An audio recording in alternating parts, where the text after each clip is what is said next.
Hello brothers and sister, इस video में हमने हिस्ट्री का चैप्टर 1 हिस्ट्रोग्राफी का बूस्ट एकेडमी जिस सर जी ने जो दिया था उसका पूरा एक्सप्लेनेशन हमने इसमें किया है। आपको हर चीज़ें अच्छे से समझ आ जाएगी। Question point 2. Explain the following concepts. 1. Dialectics का explanation. फर्स्ट पॉइंट, हेगल के अनुसार किसी भी घटना का अर्थ दो अपोजिट चीज़ों से किया जाता है। सेकेंड पॉइंट, किसी भी घटना का अपोजिट चीज़ें जैसे सही गलत, अच्छा बुरा आदि समझे बिना सच्चाई नहीं जान सकते। थर्ड पॉइंट, किसी चीज़ की वास्तविक प्रकृति को समझने के लिए सही और गलत दोनों को जानना आवश्यक है, उसी तरह अच्छे और बुरे को भी। फोर्थ पॉइंट, एनालाइजिंग कि यह विधि जो अपोजिट चीज़ों पर आधारित है डायलेक्ट्स के रूप में जानी जाती है। Question point 2. Explain the following concepts. 2. Annals School का explanation. फर्स्ट पॉइंट, 20वीं शताब्दी की शुरुआत में फ्रांस में इतिहास लेखन का एक नया स्कूल उभरा जिसे एनाल्स स्कूल के नाम से जाना जाता है। सेकेंड, एनाल्स स्कूल ने हिस्ट्री राइटिंग को एक नई डायरेक्शन दी।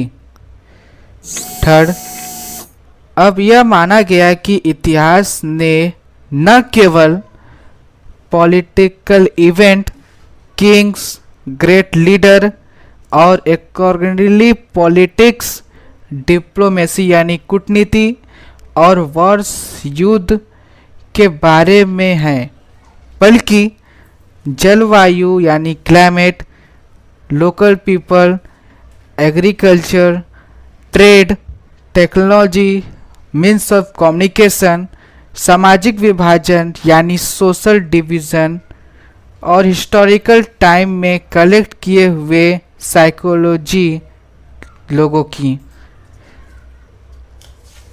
Next fourth point, annals school की शुरुआत फ्रांसीसी इतिहासकारों ने की थी।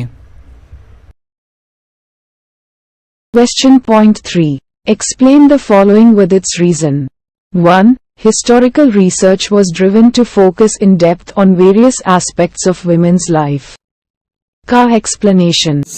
First point, Simone de Beauvoir के लेखन ने नारीवाद के मूल सिद्धांतों को स्थापित करने में मदद की। वह फ्रेंच थी। सेकेंड पॉइंट, नारीवाद इतिहास लेखन ने न केवल इतिहास में महिलाओं को शामिल करने पर बल दिया, बल्कि इतिहास के मेल डोमिनेट को पूर्ण विचार पर भी जोर दिया। थर्ड पॉइंट, उन्होंने महिलाओं के जीवन में विभिन्न परेशानियों जैसे employment, role in trade union, उनके काम करने वाले इंस्टीट्यूशन, पारिवारिक जीवन आदि पर गहराई से ध्यान केंद्रित किया। फोर्थ पॉइंट, 1990 के बाद हिस्ट्री राइटिंग में महिलाओं को एक इंडिपेंडेंट सोशल क्लास में चित्रित यानी पोर्ट्रेट किया गया। Question point 3. Explain the following with its reason. 2. Foucault called his method the archaeology of knowledge. का explanation. फर्स्ट पॉइंट, मिशेल फोकाल्ट ने हिस्टोग्राफी में नई कॉन्सेप्ट लाया। सेकेंड, उन्होंने अपनी पुस्तक आर्कियोलॉजी ऑफ नॉलेज में आर्ग्यू दिया कि ऐतिहासिक घटनाओं को क्रोनोलॉजिकल ऑर्डर में व्यवस्थित करने की प्रचलित प्रथा सही नहीं है।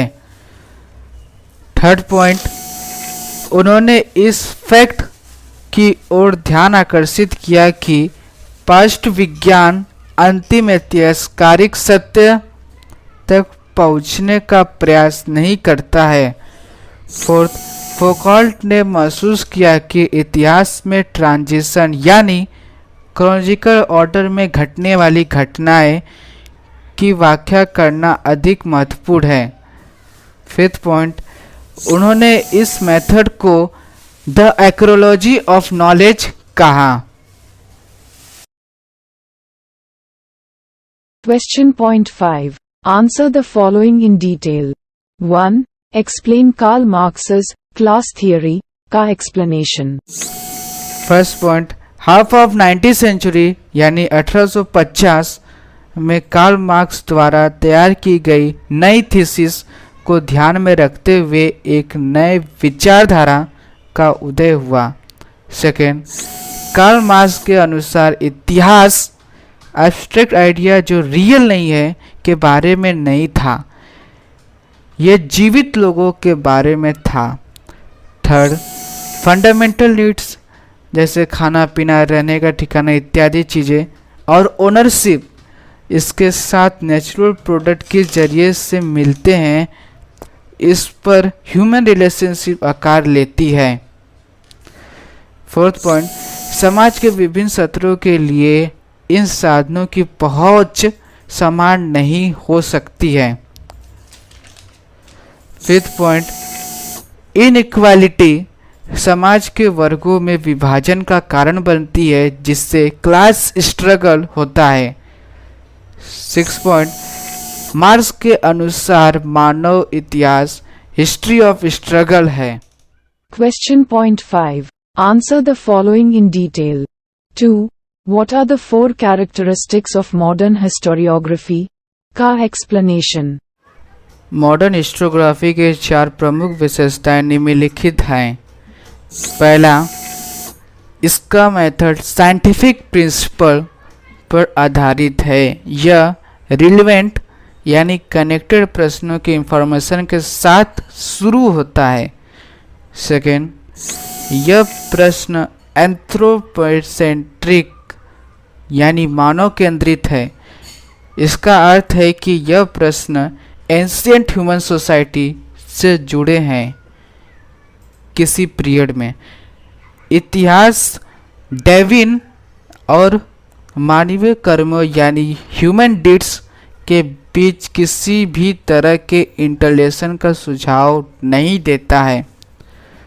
थर्ड पॉइंट, इन प्रश्नों के उत्तर रिलायबल एविडेंसेस यानी सच्चे सबूतों पर आधार सपोर्टेड होते हैं।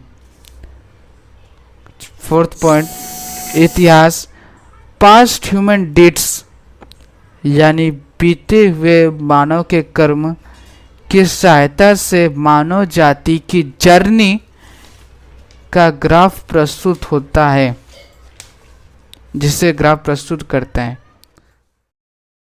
Question point 5. Answer the following in detail. 3. What is feminist historiography का explanation. फर्स्ट पॉइंट है, फेमिनिस्ट हिस्टोग्राफी का अर्थ है महिलाओं की दृष्टिकोण से हिस्ट्री का रिस्ट्रक्चरिंग।